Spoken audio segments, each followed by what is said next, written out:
안녕하십니까. 대단한 부동산 꼰대 김학주입니다. 꼰대 권견입니다. 자, 오늘 이제 국회에서 드디어 이제 공공개발, 네. 공공재개발, 뭐 3080, 뭐 이사대책 개발, 이런 이제 공공에서 하는 개발에 대해서 이제 본격적으로 진행을 하기 시작했습니다. 네. 그래서 이제 국토위에서 이런 법안이 통과가 됐는데, 첫 번째 우리가 오늘 다뤄볼 내용은 이 법안들, 공공에서 하는 개발들이 어떤 내용이 있는지에 관한 내용, 그죠? 네 가지 내용과 이거를 이제 또 받쳐주는 법들이 있어요.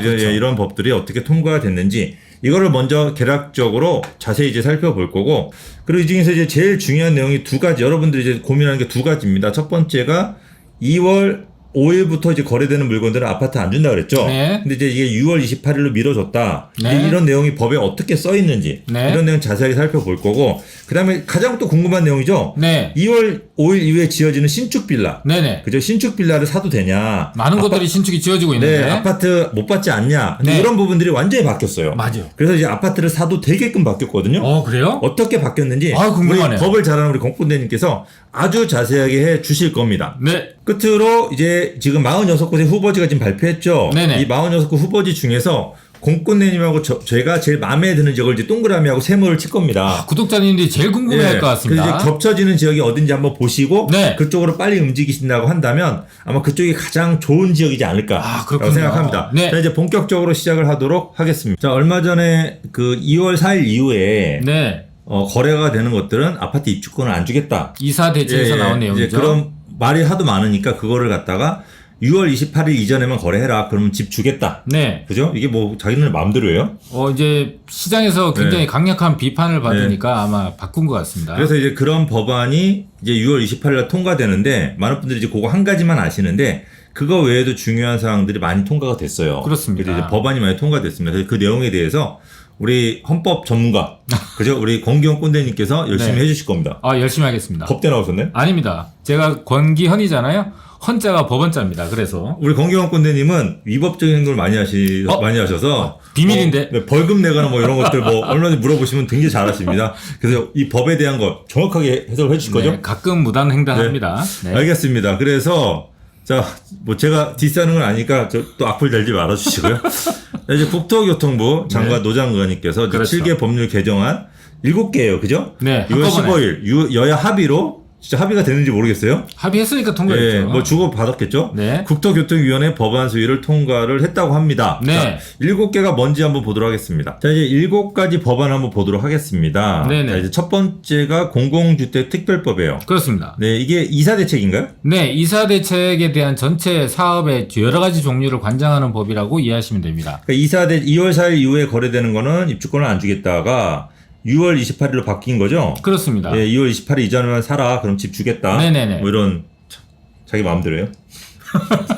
그 다음에 이제 소규모 정비법이 있습니다. 네네. 이건 뭐죠? 이게 이제 이게 도시민주관계 정비법에서 소규모 가로주택 정비 사업이라는 것들이 있었는데, 이거를 이제 활성화시키기 위해서 따로 법을 만들어서 독립적인 법에 의해서 진행하겠다라는 것이죠. 이거는 이제 작은 뉴타운으로 생각하면 될 것 같아요. 그렇습니다. 작은 뉴타운. 그리고 이 한 대 블럭을 갖다가 옛날 우리가 흔히 알고 있는 뉴타운보다 좀 작아요, 규모가. 그렇습니다. 이 뉴타운 속에서 먼저 길부터 이렇게 내주고, 그죠? 여기다가 이제 또 어떤 필요한 시설들 만들어 놓고, 나머지 블럭을 잘라서 어떤 지역은 개발하고 어떤 지역은 보존하고 어떤 건 재개발하고 뭐 이런 식으로 나눠서 공공이 직접 하기도 하고 민간이 하기도 하고. 그래서 이제 작은 뉴타운이라고 생각하시면 될 것 같고, 자, 이 작은 뉴타운을 역 주변에다 한다 그러면 바로 도시재생법이죠. 그렇죠. 네, 이렇게 생각하시면 될 것 같아요. 맞습니다. 그래서 도시재생혁신지구는 이 소규모 정비 사업은 여기 보시다시피 조합 방식이나 민간 정비를 유도한다고 보시면, 민간 개발이 절반 이상이 된다고 보시면은 주거재생혁신지구는 100% 공공이 단독으로 진행하는 것이다. 수용 방식이다. 그래서 제한적인 수용권 부여한다라는 내용이 포함되어 있습니다. 그 다음에 네 번째로는 도시정비법이에요. 이거 도시 및 주거환경 정비법을 얘기하는 거겠죠? 그렇습니다. 그래서 공공 직접 시행 정비 사업을 신설하겠답니다. 그렇습니다. 요거는 이제 정비 구역을 대상으로 하는데, 현재 개발되고 있는 지역들인데 민간 재개발? 그렇습니다. 민간 재건축. 네네, 민간 재개발 재건축 그런 지역들이 여러 가지 이유에 의해서 개발이 진척이 안 되는 지역들의 조합원들의 2분의 1 절반의 합의에 동의에 의해서 공공한테 그냥 맡겨버리는 그런 걸 길을 열어놨다고 보시면 될 것 같습니다. 그러니까 여러분들이 흔히 알고 있는 재개발 재건축을 생각하시면 될 것 같습니다. 네. 그러니까 여기서 이제 추가로 이제 공공 재개발만 더한다고 한다면 네네. 정부에서 진행하는 재개발은 재건축은 모두 포함된 거죠. 그렇습니다. 요거를 벗어날 수는 없습니다. 요거를. 네네네. 그래서 정부에서 개발하는 방식이 뭐 3080이다, 2사 대책이다, 소규모 정비 사업이다, 주거재생 혁신지구다, 이름 많잖아요. 그렇습니다. 근데 그 많은 이름이 전부 다 여기 해당이 됩니다. 네네. 이 중에 하나에 해당이 되니까 요것들만 우리 시청자분들이 판단하시면 되니까 이거는 저희가 앞으로 지속적으로 계속 업그레이드를 해드릴게요. 그리고 이런 것들이 과거에 3월달, 4월달, 5월달에 순차적으로 발표된 영상들이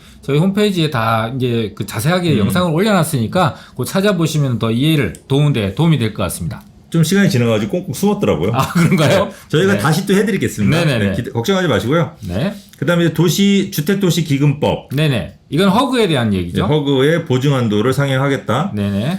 그 다음에 주택법. 이제 분양가 상한제를 적용을 하지 않겠다. 아니, 상한제 하겠다는 거죠. 그죠? 근데 여기서 1에서 4 사업이니까 위에서 얘기하고 있는 이 네 가지 사업에도 30세대 이상의 분양을 하게 되면은 분양가 상한제를 적용하겠다. 투기과열지구 내에서 이렇게 네. 이해하시면 됩니다. 네, 알겠습니다.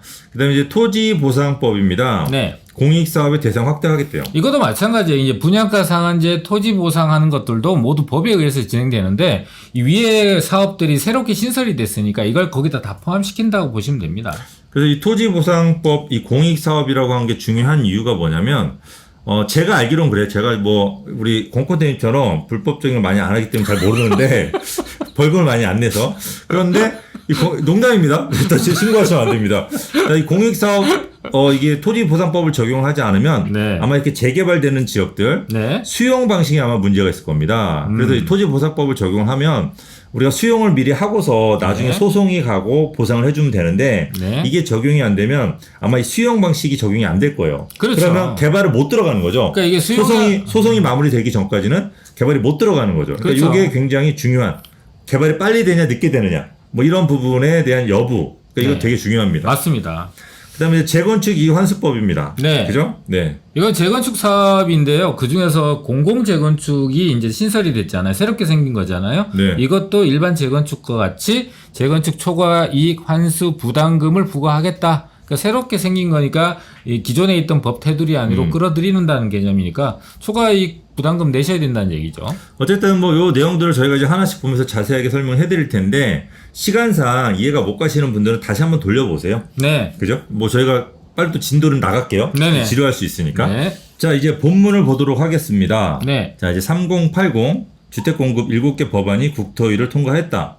자, 공포 2개월 뒤 시행되고 법 통과일까지 등기한 매수자는 우선 공급권을 부여하겠다. 법 네. 통과일. 이게 되게 중요하잖아요. 그렇습니다. 그러니까 원래 2월 4일 이후에 거래되는 부동산은 입주권을 안 주겠다. 우선 공급권을 안 주겠다고 했다가 이 법 통과일을 6월 28일로 예측한단 말이에요. 그렇죠. 그럼 6월 28일까지 거래되는 거는 입주권을 주겠다. 안 줬다가 다시 주는 거죠. 그죠? 그렇죠. 이건 사람 참 줬다 뺏는 것도 줬다 아니고 뺏는 약 올리는. 안 줬다가 주는 거죠. 약 올리는 거네. 그래서 도심 내 역세권, 중공업지, 저층주거지 등을 신속 정비하기 위해 도심 공공주택 복합 사업을 신규 도입했다라는 겁니다. 네. 그래서 이제 법안 소위 심사 과정에서 예정지구 지정을 위한 토지 등 소유자 10% 동의 요건은 삭제하되 본 지구 지정 후 3년이 경과한 구역 중 토지 등 소유자 2분의 1 이상의 해제를 요청한 경우에는 지구 지정을 해제한다라고 하는 겁니다. 이 규정을 신설한 것이죠. 네. 일단은 사업 제한을 그냥 하는 거죠. 관공서에서. 네. 또 주민이 할 수도 있고요.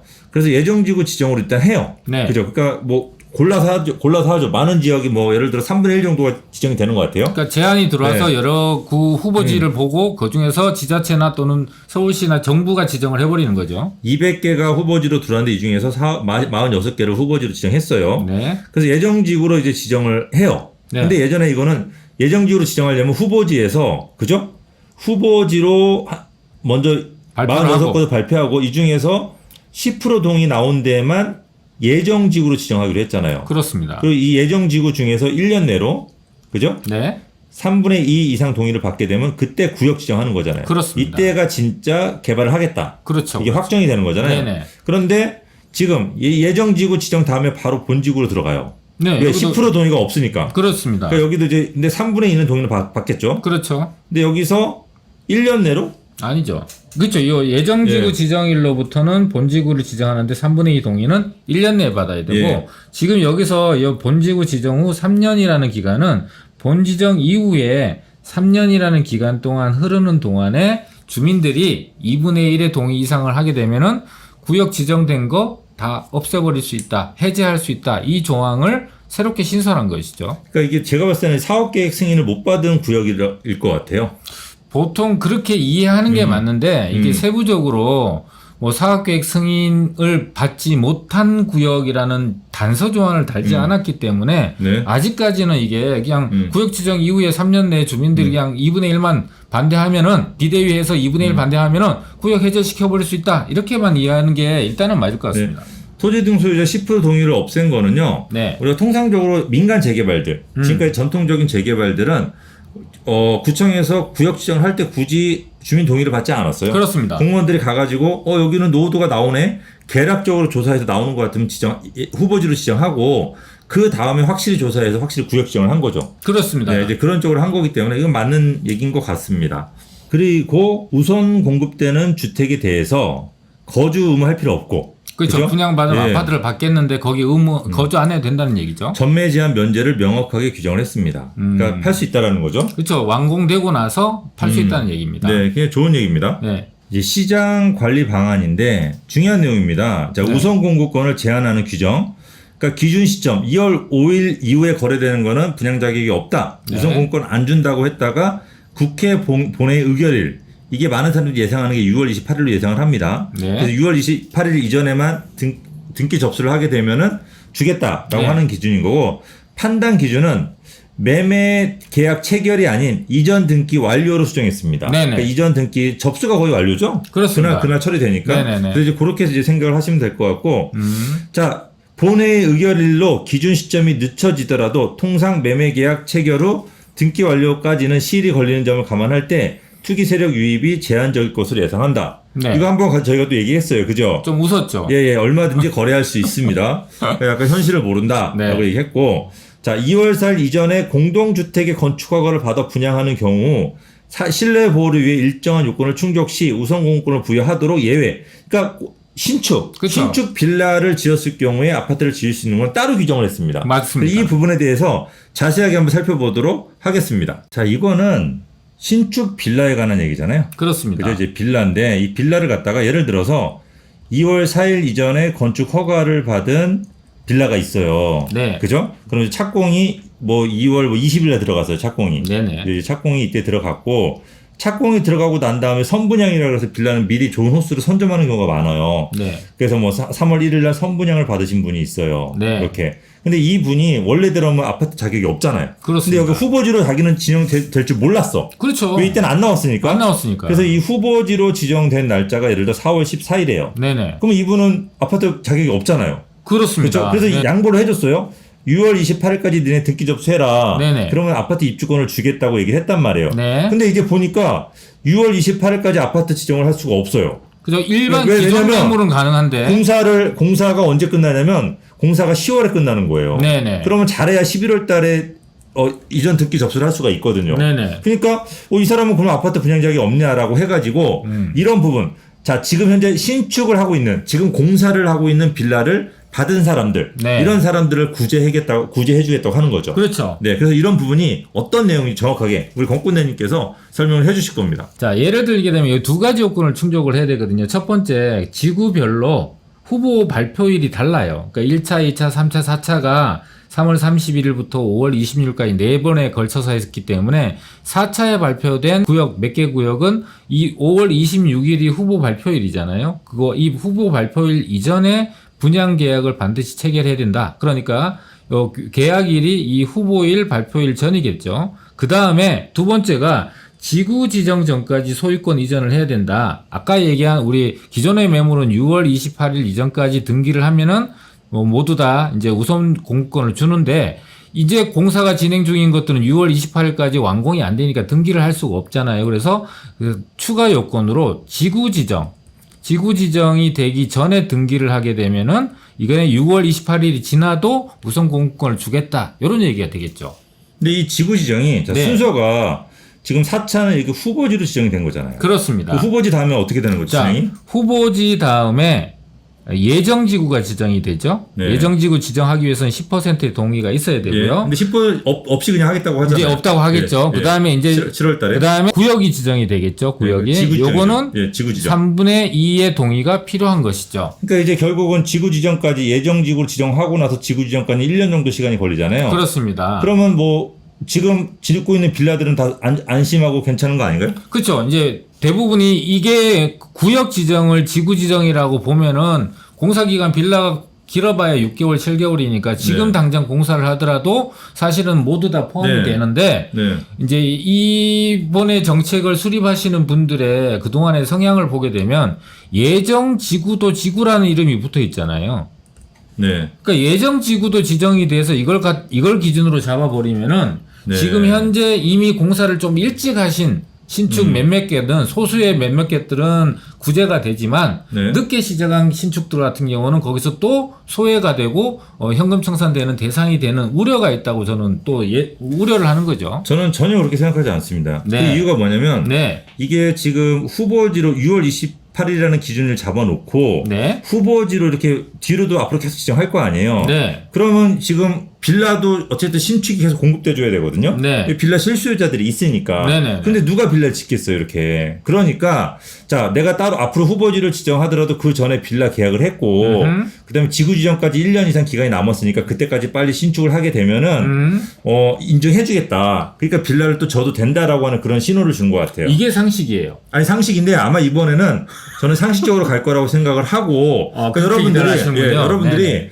뭐 빌라 신축하는 것에 큰 걱정은 안 하셔도 될 것 같아요. 그렇게 생각 왜냐면 이게 이미 후보지로 지정되기 전까지 허가를 받은 사람들 그다음에 거기다가 이제 분양받은 사람도 있잖아요. 네네. 이 사람들은 보호를 해주는 게 당연한 거거든요. 그렇죠. 또 이 법에 계신 분들이잖아요, 국회에. 이제 네. 그렇죠. 그래서 이분들이 이렇게 한 얘기는 내가 후보지로 지정했어도 1년 이상 시간이 있으니까 그때까지 지어서 등기 전까지 해. 그때까지 빨리 팔어. 한 사람이 가지고 있지만. 네네. 왜냐면 건축업자가 욕심부려서 가지고 있을 수 있잖아요. 그래봐야 오랜 뭐, 시간 네. 동안. 네네. 그죠? 그러니까 네. 이제 그런 부분들을 방지하려고 하는 게 아닐까. 빨리 팔아라. 뭐 그런 부분이니까. 그러니까 저도 이 지구 지정이라는 게 당연히 구역이라는 게 구역 지정이 3분의 2가 동의 나와서 구역 지정이 되는 걸로 저는 인지를 합니다. 저도 이런 여러 가지 재개발 과정들을 다 알고 있으니까. 그런데 이번에 이제 그런 부분들이 좀 잘 알고 제대로 진행이 됐으면 좋겠다는 우려와 기대를 하고 있는 거죠. 네. 자, 그래서 이렇게 보시면 됩니다. 지금 후보지로 지금 지정한 것들이 이렇게 나눠 있잖아요. 네. 이것들이 이제 예정지구로 지정되는 날짜가 아마 7월 정도로 예상을 합니다. 7월부터 예, 법이 통과가 되고. 네네. 그다음에 7월 이후에 또 지구 지정되려면 최소 1년 이상 시간이 걸려요. 3분의 2 동의를 받아야 되니까. 그러니까 요 지구 지정 전까지만 등기 접수를 하게 되면은 뭐 크게 무리 없이 이제 아파트를 받을 수 있지 않을까라고 네네. 생각하시는 게 제일 이제 맞을 것 같습니다. 그게 순리고 그게 네. 상식입니다. 네, 알겠습니다. 이제 신축은 이렇게 정리를 해드렸고, 네. 더 궁금한 사항이 계신 분들은 뭐 댓글 달아주세요. 네. 일단은. 자, 그리고 다음 거 이제 마지막으로 후보지들 중에서 우리 공군대님 이제 추천할 수 있는 지역. 그죠? 네, 네. 저희가 추천하는 지역 동그라미를 치면서 한번 가볍게 네, 네. 넘어가고 마무리하도록 하겠습니다. 알겠습니다. 자, 일단은 1차부터 4차 후보지입니다. 그죠? 네, 그렇습니다. 첫 번째 역세권입니다. 그죠? 모두가 좋아하는 곳이죠. 네, 저도 여기서 가까운 거 좋아합니다. 그리고 개발이 될 때도 네. 고밀로 개발이 되기 네. 때문에 용적률도 또 용도 지역도 변경되는 곳들이죠. 그리고 이제 만약에 개발이 안 돼도 나중에 또 민간 개발하기도 좋잖아요. 그럼요. 네, 그래서 이제 이 중에서 우리 공군대님이 네네. 역세권 23개입니다. 네네. 이 23개 중에서 마음에 드는 게 있으십니까? 네, 두 군데 정도 있습니다. 네, 첫 찍어주십시오. 번째는 영등포역, 네. 그 다음에 용두역, 이두 가지를 찝도록 하겠습니다. 자, 영등포는 영등포 이제 남측이죠? 그렇습니다. 네, 남측. 예, 저도 여기 동그라미 치겠습니다. 네. 그리고 저는 이제 은평 눈에 띕니다. 연신내. 예, 그렇군요. 저는 이제 GTX 좋아합니다. 네네네. 그다음에 저도 역시 청량리 여기 좋아합니다. 특히 용두동 좋아합니다. 용두동 네. 같은 경우는 개발이 안 돼도 좋기 때문에. 용의 머리 아닙니까? 네, 예. 여기로 한번 관심을 가져 보시고요. 네. 자, 다음 볼까요? 네. 자, 이제 두 번째는 중공업지입니다. 중공업지 그렇습니다. 두 군데인데 네. 어디 찍을 데 있나요? 창동이라고 이름이 붙어 있는데 이건 창동역하고 굉장히 멀고요. 또 뭐냐면 일본 저기 지하철하고도 먼 지역이고요. 세대수도 굉장히 작습니다. 그래서 이거는 저는 추천을 탑5 안에 들지는 않습니다. 굉장히 좋은 지역인데 저하고 좀 취향이 안 맞기 때문에 네. 넘어가도록 하겠습니다. 자, 다음은 저층 주거지입니다. 자, 마지막이죠. 예, 저층 주거지는 좀 규모는 크죠. 아, 그렇습니다. 예, 좀 왜냐하면 좀 여기서 좀 멀기도 하고, 네네. 좀 낮게 개발하는 지역이니까. 네. 자, 저층 주거지 중에 21곳입니다. 네네. 이 중에서 뭐 마음에 드는 곳 있습니까? 일단은 증산 4구역. 아, 예. 왜냐하면 여기는 지금 현재 3분의 2 동의까지 다 받았습니다. 네, 빠르죠. 구역 지정까지 할 수 있고 수색하고 같이. 수색하고 그렇죠. 네. 수색 요 두 군데 네. 정도는 확실하게 들어가야 되고요. 네. 마지막으로는 상봉 아, 터미널 인근 요 네. 지역이 가장 좋겠고요. 그 다음에 여기 저층 주거지는 많습니다. 청량리역 요 네. 역 주변 지역들까지 한 4군데 정도를 추천드릴 수 있겠습니다. 저는 신길 3군데를 몽땅 몰아서 한 네네. 번에 추천을 해드리도록 하겠습니다. 아, 그렇군요. 여기는 뭐 공공 재개발로 돼도 되고 안 돼도 민간 재개발로 되더라도 뭐 지금 현재 아파트가 뭐 18억까지는 보장을 받는 지역이니까 그쵸. 저는 훌륭하게 생각하고요. 네. 당연히 증산사구역도 워낙 규모가 크니까 네. 저도 이제 좋아합니다. 가장 크죠. 청량리 빼먹으면 욕먹습니다. 맞습니다. 청량리도 집어넣을 네, 것입니다. 네, 네. 저는 이렇게 자 신길 그다음에 증산 그다음에 청량리 이 3군데를 꼽도록 하겠습니다. 네네. 자 우리 정확한 거는 시청자분들이 다시 한번 판단해 보시고 저희가 시청자분들을 위해서 이제 앞으로 이런 법이 진행되는 내용에 대해서 정확하게 다시 또 나오면 신속하게 전달해드리고 특히 이 구역들이 또 진행되는 상황에 따라서 다 내용을 다 전달해드릴 테니까 꼭 구독 눌러주시고 알람 설정 같이 해 주십시오. 그리고 도움이 되셨다면 좋아요 눌러주시면 감사하겠습니다. 자, 저희는 여기서 물러가도록 하겠습니다. 감사합니다.